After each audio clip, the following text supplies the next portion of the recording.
Hey guys, GCSE with TMT here. We're going to be doing the IGCSE CIE organization of the organism, cell structure, okay? So this is one of those topics that's very high yield for both core and extended papers. So both of them, if you're doing a paper 3 or 4, or you're doing for the MCQs paper 1 or 2, for both of them, you need this topic, okay? This is one of those very important topics which has a lot of marks, carries a lot of marks, okay? And it's very likely to come up in your board exams. So we want to focus in this lesson. I'm going to try to make it as short as possible, going through all the high yield stuff and then doing some questions towards the end so you can test your knowledge, okay?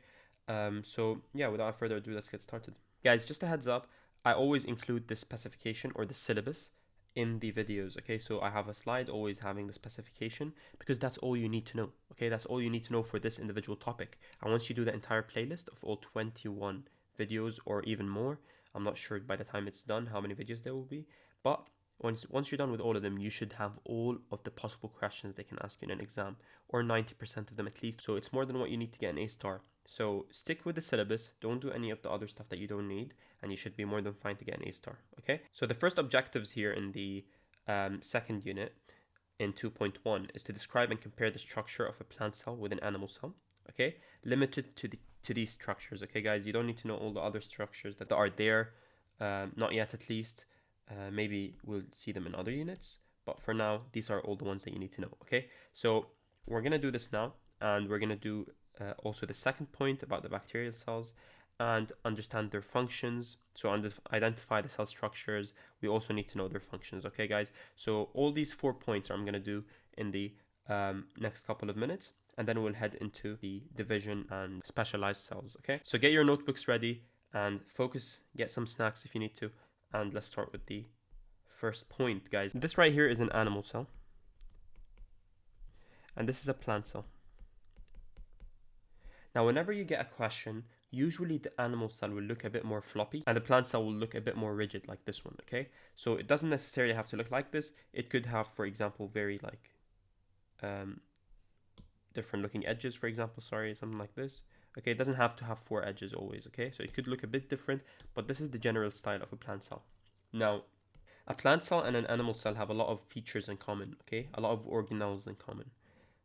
Now, one of the most famous ones that you get asked is the cell membrane, okay? So something that's common is the cell membrane. Now, this cell membrane has a lot of functions, especially when you go into A levels, and specifically when you go into, for example, medicine.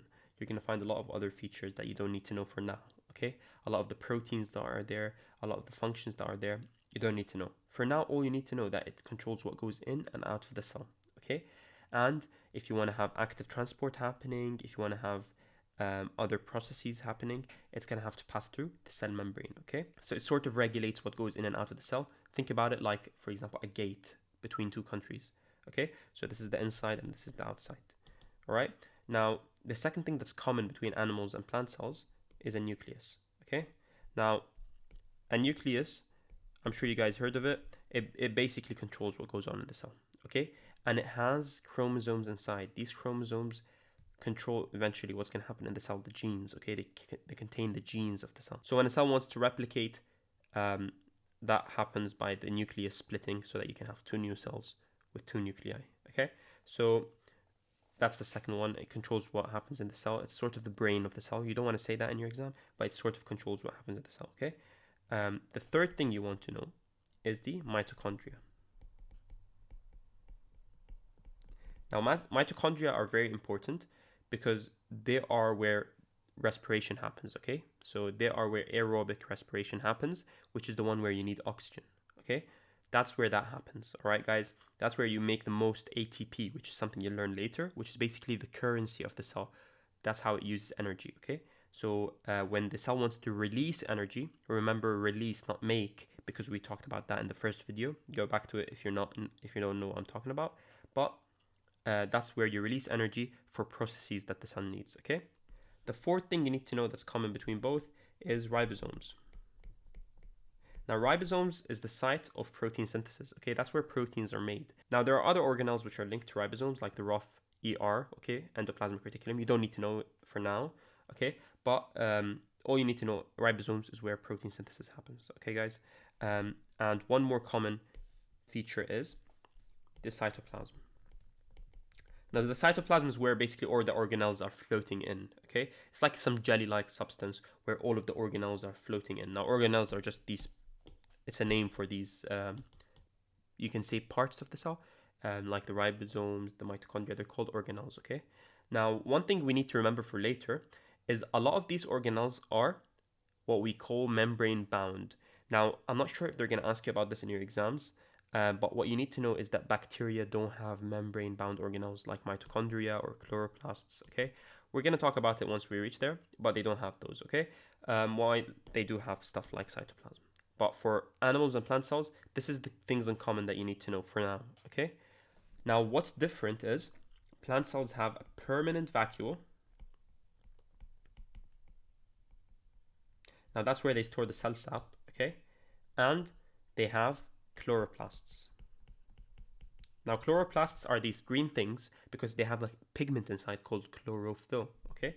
So chloroplasts contain chlorophyll. Now they contain chlorophyll, which is why they look green, and this is the site of photosynthesis. This is where photosynthesis happens, okay guys? This is very high yield to remember. You need to know that chloroplasts are where photosynthesis happens, okay? So yeah, that's a quick summary of animal cells and plant cells. Now what I've done is I've included the a summary table for animal cells. Here you go. The same thing for plant cells. Okay, guys. So take a screenshot of it, or if you need the PowerPoints, just message us on Instagram. I'm gonna put the handle for you guys here. We'll send the PowerPoints over to you completely free of charge, just so that you can revise properly. So I've put the Instagram if you guys wanna get the slides or have any questions. But yeah, going back to this is the plant cells, the structure and the function. Okay. I'm just going to highlight the very high yield things to remember. So the structure being the nucleus, the first one that we talked about, which is this, okay? The most important part is it contains DNA, which directs and controls the cell's activities. So you need to know that it directs and controls the cell's activities, okay? So what the cell does, what goes in and out, stuff like that, it's also controlled by the nucleus itself, okay? So the nucleus can produce DNA. This DNA, the nucleus contains DNA, and this DNA gets replicated, and then that produces proteins, and then the proteins control what goes in and out. A lot of stuff like that, okay? So the cytoplasm is the jelly-like fluid with dissolved solutes, supports organelles. So supports organelles is something I really want you to know, and where many chemical reactions happen, okay? This is something you also really need to remember. All right, guys? So now cell membrane surrounds the cell, forms a boundary, regulates which substances enter and exit. We already said that. I would say something like it forms a boundary also, okay? Because it's like a gate, like I told you guys. Ribosomes, they're the site of protein synthesis.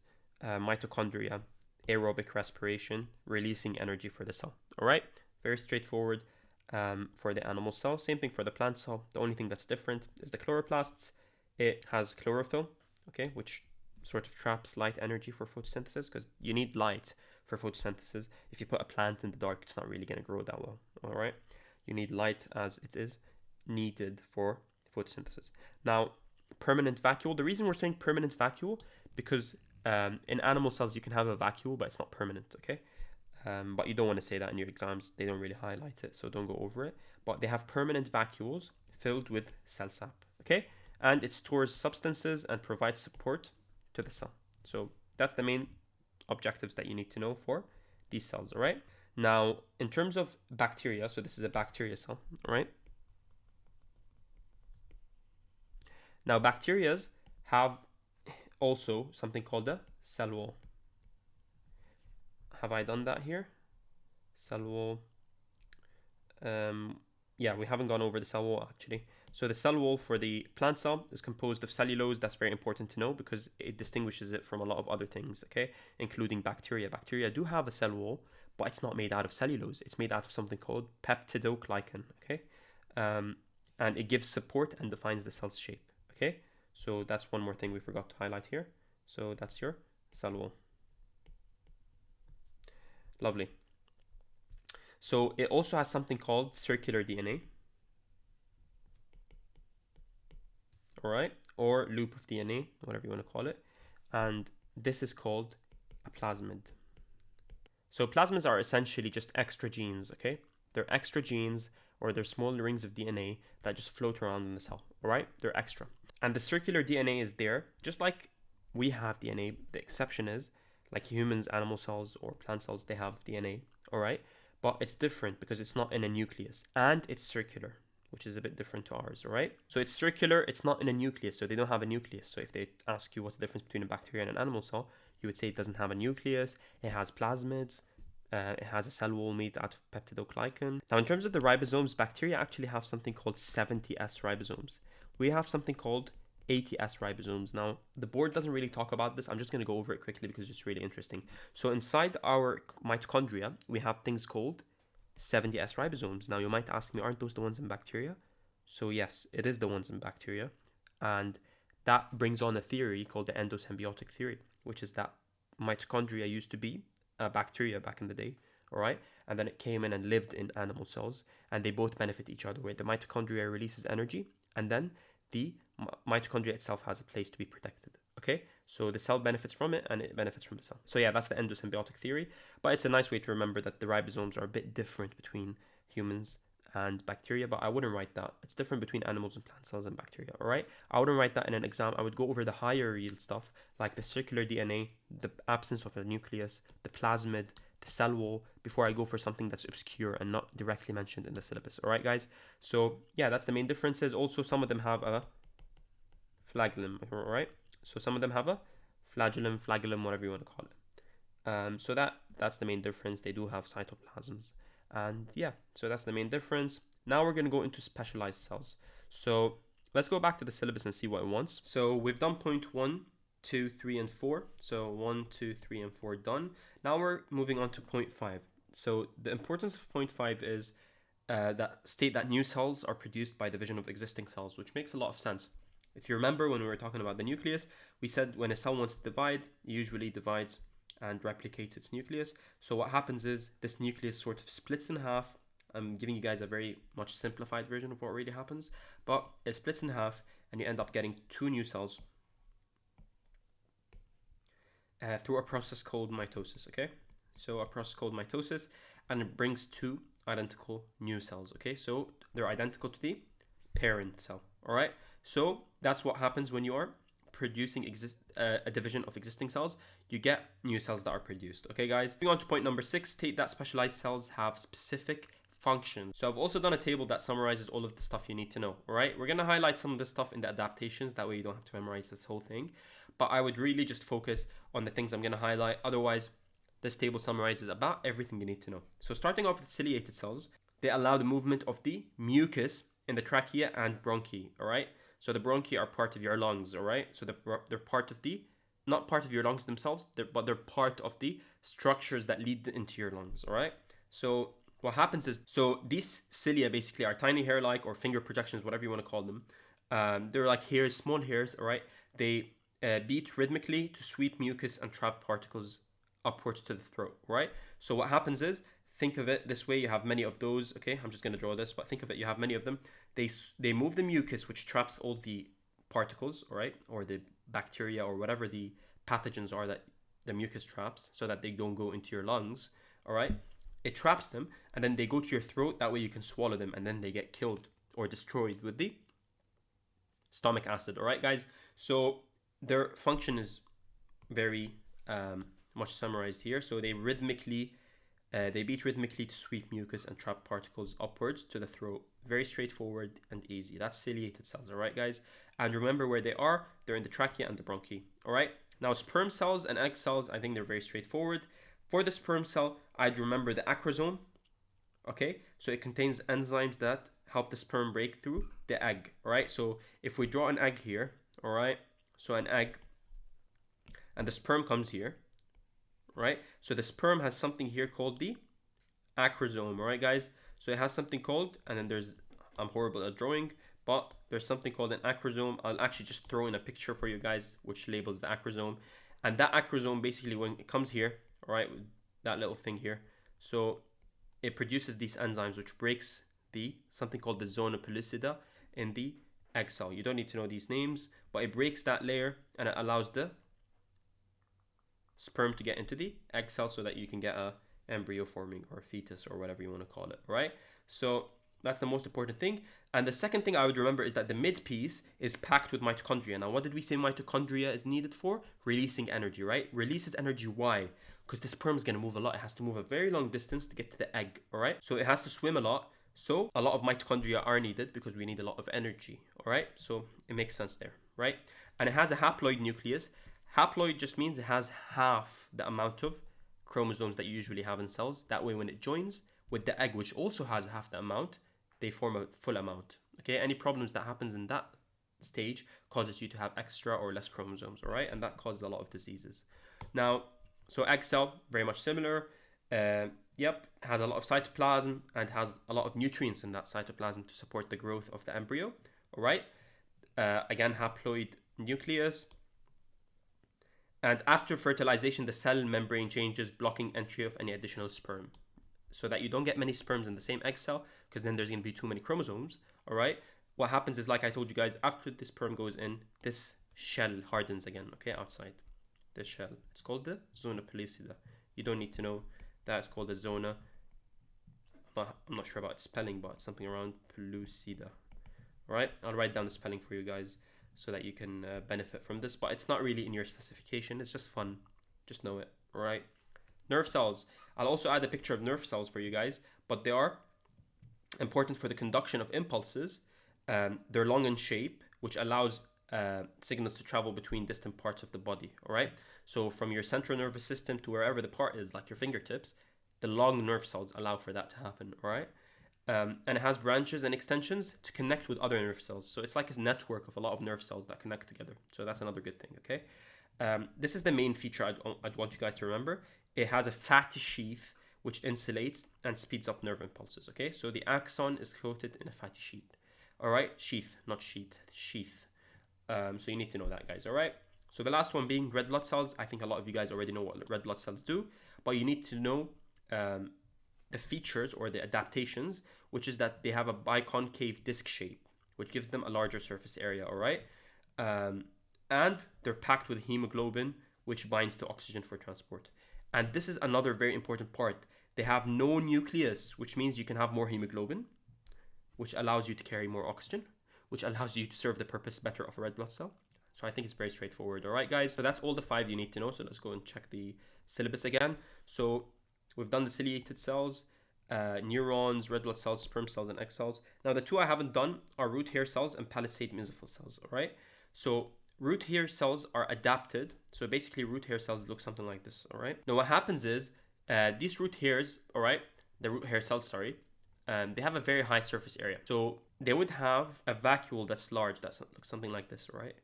So a very large vacuole. This allows them to absorb a lot of minerals, all right? And it has the hairs allow it to have a very large surface area, all right? So a large surface area, and they have a large vacuole, all right? So this large vacuole allows more absorption of water and minerals from the soil, all right? Now the cell walls are also thin, which allows water to move in quickly, all right? And there's no chloroplasts present. Now you might ask me, how's that an advantage?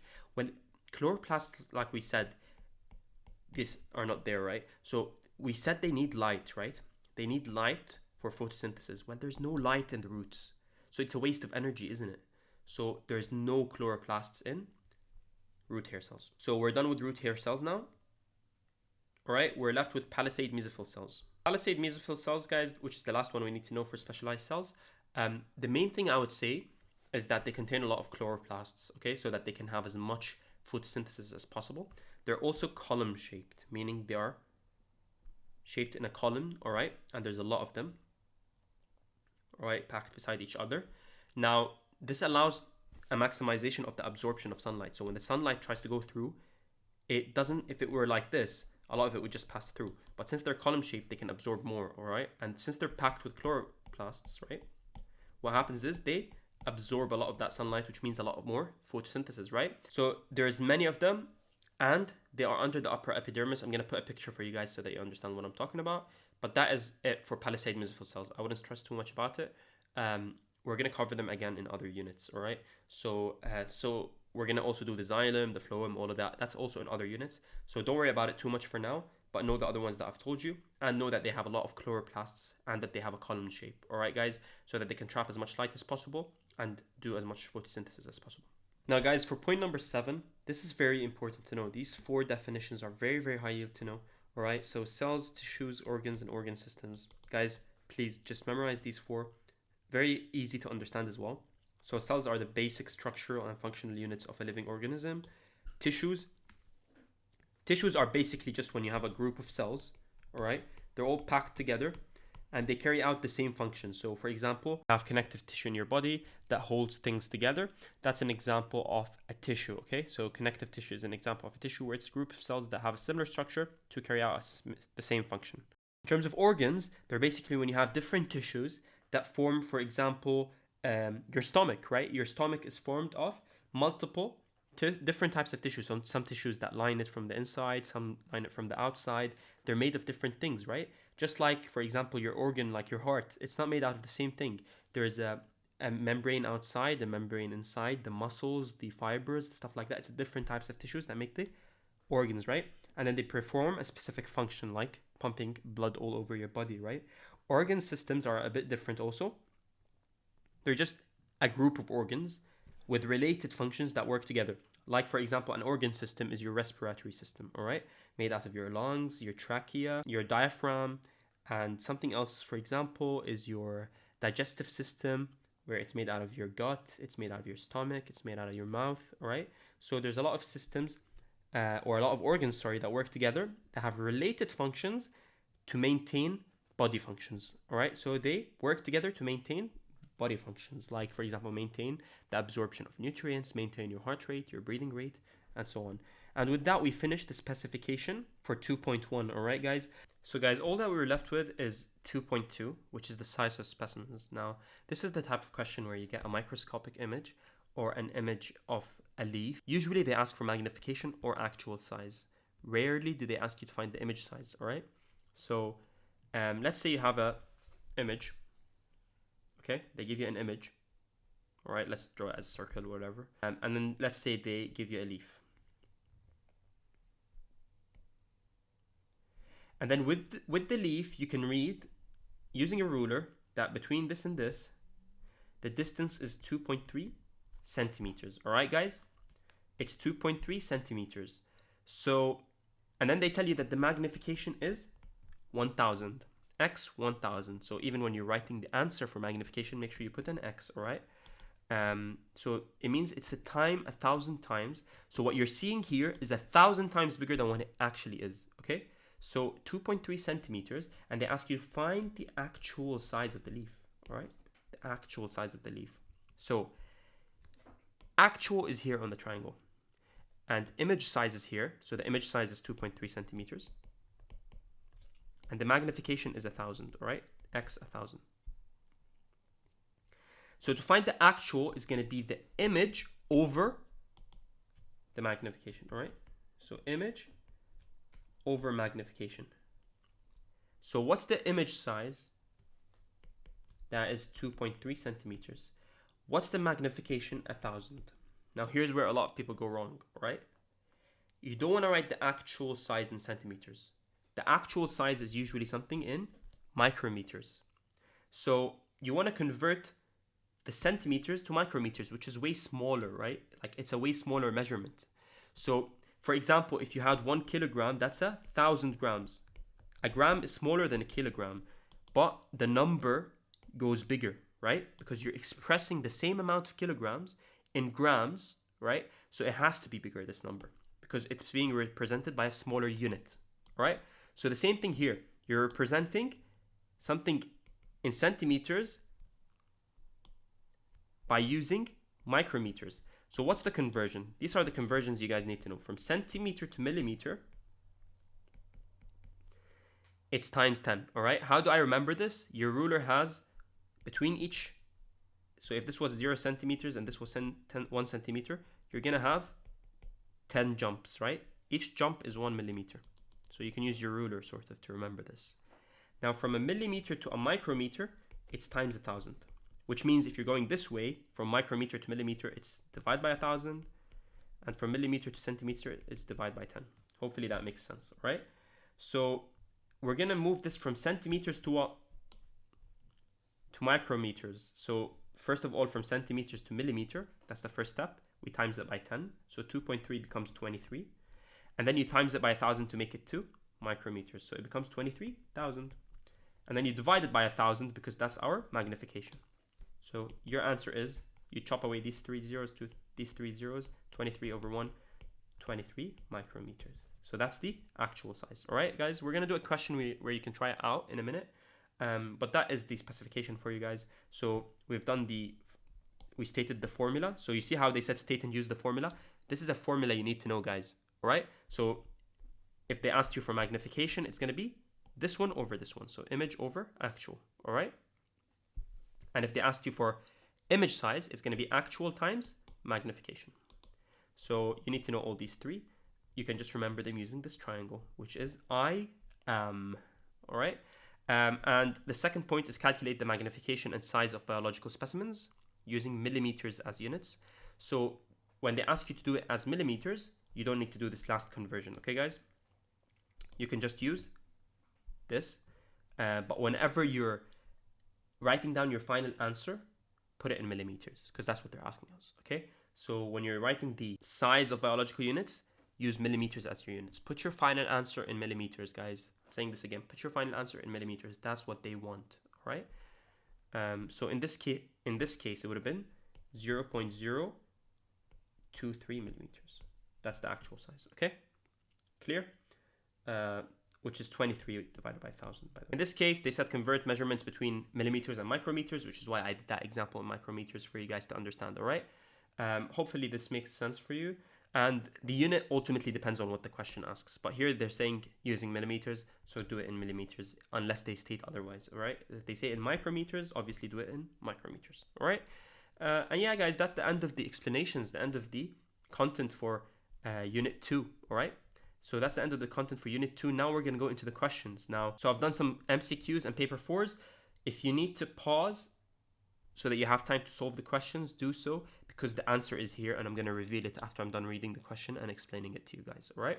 So starting off with this question, the shaded area of the diagram represents structures found in both plant and animal cells. Which cell structure is from the shaded area? So the shaded area is clearly between the plant cell structures and the animal cell structures. So a cell membrane is common between them, a cell wall is not common, a chloroplast is not common, and the large vacuole is not common. So it has to be A, all right? Moving on, a palisade cell and the nerve cell are observed under a light microscope. Only the palisade cell only will have a vacuole, clearly, all right? D, because a nerve cell is a cell that is in animals, all right? So it's an animal cell. Now, something else we forgot to talk about in chloroplasts is that they store starch, all right, guys? So they store starch. There are things called granules inside that store starch, okay? So that's something you need to remember for now. In this question, we can see that they're saying that starch is stored in where? So it's going to be in the chloroplast. Now, the way I know that this is the chloroplast and not this is because there's only one dark structure here, all right? Which has to be the nucleus. And all of these other ones that there's plenty of are chloroplasts, and it's a palisade mesophyll, right? You can see that it's columnar in shape, and there's a lot of chloroplasts. Hopefully that makes sense. And photosynthesis would also occur in the chloroplast, so it has to be D. All right, guys?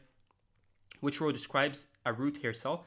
It allows water to pass into the plant, increases the surface area of the root, and loses water by transpiration. Now, we didn't take transpiration yet, but that's something that happens in the leaves. Okay, guys? So it's going to be B. 3 cell structures are listed.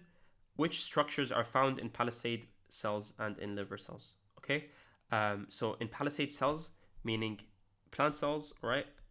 Liver cells, meaning animal cells. So which is in both? This is not possible, so it's 2 and 3. So that's C, forgot to check it. There you go, correct answer. The next one, the diagram shows 2 plant cells, P and Q. How does cell P differ from cell Q? It has no chloroplasts, B, right? Because you can't see these structures, so it has no chloroplasts. That's the difference, guys. The diagram shows different types of cells. Which structure do all of these cells have? Clearly, it's going to have to be not the nucleus, which a lot of people get wrong, because this is a red blood cell, remember, guys? It doesn't have a nucleus. It can't be chloroplasts, because this is an animal cell. all right? It can't be a cell wall because this is an animal cell, so it has to be cell membrane. Okay, so A, correct answer. Next, the diagram shows a specialized cell cut in half. What does this diagram indicate about the structure of the cell? The cell is concave on each side. The cell is long and thin. The cell is red and carries oxygen. So even though this is right, the diagram doesn't show us this, does it? Right? So what does it indicate about the structure is that it is concave on each side. So it's B. Okay, guys? Now, this was a tricky question. Some people would get this wrong because they don't read the question. Guys, read the question. Do not answer what you know. Answer what they want. Okay? Which diagram shows chloroplasts in their correct position in a plant cell? Obviously, it's going to be B. Okay? I don't know what you guys are putting. It has to be B. This is for some reason in the cells, in the vacuole. This is in the cell wall. And this is just not a plant cell. So it has to be B. That's why you need to know chloroplasts very well. It's a very high yield thing to know. Okay, guys, so many questions on chloroplasts. Now, a biologist made a slide of epidermal cells from a scale leaf of an onion bulb. Is a drawing, figure 4.1, is a drawing that the biologist made of one of the cells. Table 4.1 shows the functions of the structures within a plant cell.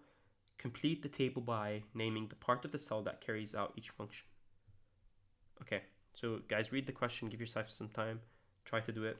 I think it's very straightforward. Resists the turgor pressure. That's going to be the cell wall, right? So that's going to be A. Cell wall, you'd write here, cell wall, all right? Controls the activities of the cell. That has to be the nucleus. So that's going to be C. Nucleus. So for the last one, a lot of people will get this wrong. The site of chemical reactions of the cell, including synthesis of proteins. That is going to be D. The reason being that it's not B, it's not cytoplasm. Cytoplasm has always granules, unless it's a very basic picture that they showed you. But if there's a place where there's granules and ribosomes, and a place where there isn't any, the correct option has to be the one with the granules. Okay, so D, and that would be your cytoplasm. Please don't write ribosomes, because that's not where chemical reactions of the cell, including synthesis of proteins, happens. It's just where synthesis of proteins happens, okay? So it has to be D, cytoplasm, and as I've said here, you can see they said ignore ribosomes, okay? So this is the marking scheme in case any of you guys did the questions and you want to correct them. It's ACD, correct answer. Next question, figure 3.1 shows images of red blood cells from a human A and a bird B, okay? State the function of red blood cells. They carry oxygen, okay? So that's very straightforward. There is a nucleus present in each of the red blood cells of the bird as shown in figure 3.1. State the function of a nucleus, controls the activities of a cell, and so on. Human red blood cells do not contain a nucleus. They can carry more hemoglobin, which means they can carry more oxygen, okay? So it transports oxygen, controls the activities of the cell, more space for hemoglobin, more oxygen, all right? Very straightforward. Next up, shows a liver cell as seen on a light microscope. With a light microscope, guys, please read the questions, okay? Because it literally tells you it's a liver cell, so you know it's a animal cell. So you don't go ahead and write cell wall for B, for example, okay? So B is a cell membrane, C is cytoplasm, and A is nucleus. All right, guys. So we've done the labeling. The distance PQ is 0.06 millimeters. So they told you that PQ, which is this, is 0.06 millimeters. Now that is, whether it's the actual or it's the image size is what we care about. They told you it's 0.06 millimeter, which is actual. Why? Because imagine this was your actual exam paper, all right? This was the exam paper you're sitting. This will not be 0.06 millimeters. 0.06 millimeters is less than it's less than the thickness of your nail, all right? It's very, very small, all right? 0.06 millimeters. So that tells you that they're talking about the actual size. The image size, however, is what you measure with a ruler. You measure this with a ruler, all right? So this will turn out to be something like 8 centimeters. So in millimeters, how much would that be? That would be, we said times 10, so 80 millimeters. What was the equation? Magnification equals image size over actual. So what's the image size? 80. What's the actual? 0.06. If you do this in your calculator, you should get some sort of magnification. So the magnification would be 680 divided by 0.06. This will give you 1333. All right. Now I'm doing this on an iPad, so the dimensions of the paper changed, meaning if you're doing it in a past paper, you're probably going to get a different answer to the marking scheme because the size of the PDFs change, okay guys? So the only way you really do this properly and do what the marking scheme wants is if you know the exact image size that they want, and you'll do it fine in a real paper, so don't worry about it. The marking scheme here says something between 1983 and 2017, okay? Because in reality, in the paper that they've done, the size was 120 millimeters, meaning 12 centimeters when they measured this with a ruler. Okay, guys, so hopefully that makes sense. And these were correct: nucleus, cell membrane, and cytoplasm. So C was cytoplasm, yes, and A was nucleus, all correct. And this method was right for this. Okay, guys, so this was also right, even though the answer is different, like I told you, but that's because we're measuring it on an iPad and not on a real exam paper with the sizes that they want. All right, so that would be the end of the video, guys. That's the end of the video. If you enjoyed, leave a like and subscribe. And if you need any of the PDFs or any notes, please just message us on Instagram and we'll be able to help you out. All right, guys, thank you and good luck revising for your exams.